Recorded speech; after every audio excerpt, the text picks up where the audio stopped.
आरएसटीएफ और UP police ने संयुक्त कार्रवाई करते हुए कटिहार के रौतरा थाना क्षेत्र से इश्तियाक आलम को गिरफ्तार किया। इश्तियाक आलम की प्लास्टिक सामानों की दुकान है। वह फेरी वालों से पुराना मोबाइल खरीदकर उसे तोड़कर मदरबोर्ड को बेच देता था और उसे खरीदकर दूसरे देशों में बैठे शातिर भारतीय लोग मोबाइल के डाटा का दुरुपयोग करते थे। कटिहार एसपी ने ऐसे मोबाइल के मदरबोर्ड के डाटा के आधार पर साइबर क्राइम की आशंका जताते हुए गिरफ्तारी की पुष्टि की है।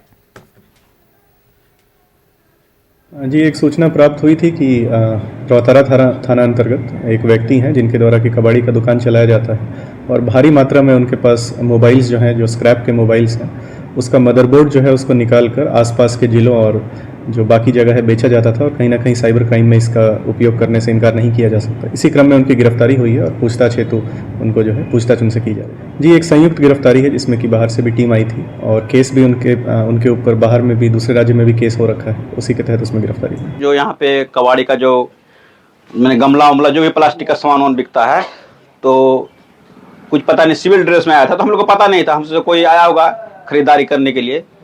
तो उसके बाद कुछ देर हम लोग को बाद आधा घंटा बाद पता चलता है कि उसको उठा के लेके चल गया। तो कौन ले गया वो हम लोग को पता नहीं चला। हम लोग छानबीन किया थाना में तो हमको पता नहीं चला। तब फिर 2-3 घंटा बाद पता चला जो यूपी से आया था एसटीआई की टीम के, कौन बोलता हम लोग पता नहीं, वो उठा के ले गया। इसके अलावा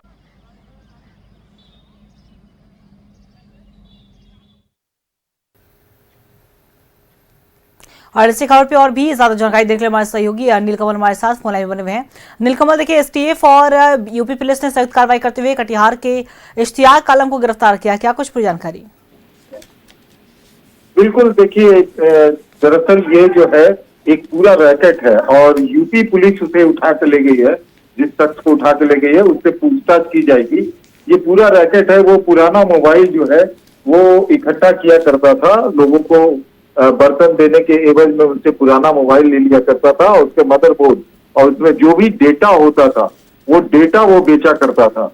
पुलिस जो अभी जो हॉक कॉल आते हैं या फिर किसी से रंगदारी मारी जाती है, तो ये सब जो होते हैं तो वो पुलिस जो है उस फोन नंबर को डिटेक्ट नहीं कर पाती है। तो ये सब वैसे ही फोन होते हैं जिसका डेटा जो है वो लोग इस्तेमाल करते थे गलत काम के लिए।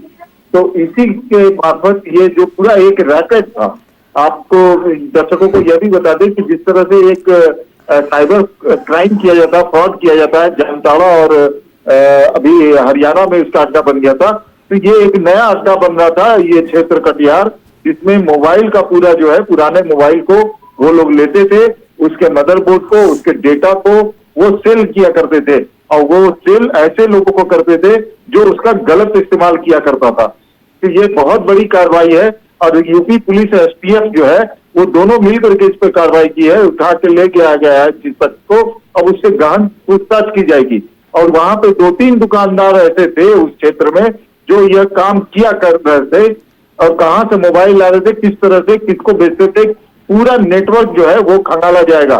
क्योंकि देखिए अभी जो जिस प्रकार का सिनारियो है, जिस प्रकार से अभी साइबर क्राइम बढ़ रहे हैं, ऐसे में अगर मोबाइल का डेटा किसी के पास रहता है वो उसका गलत इस्तेमाल कर सकता है। वो देश के लिए आने वाले समय में पुलिस और क्या कुछ खुलासे करती है इस पर भी नजर बनी रहेगी। फिलहाल अपनी तमाम जानकारी साझा की नीलकमल, इसके लिए आपका बहुत बहुत शुक्रिया।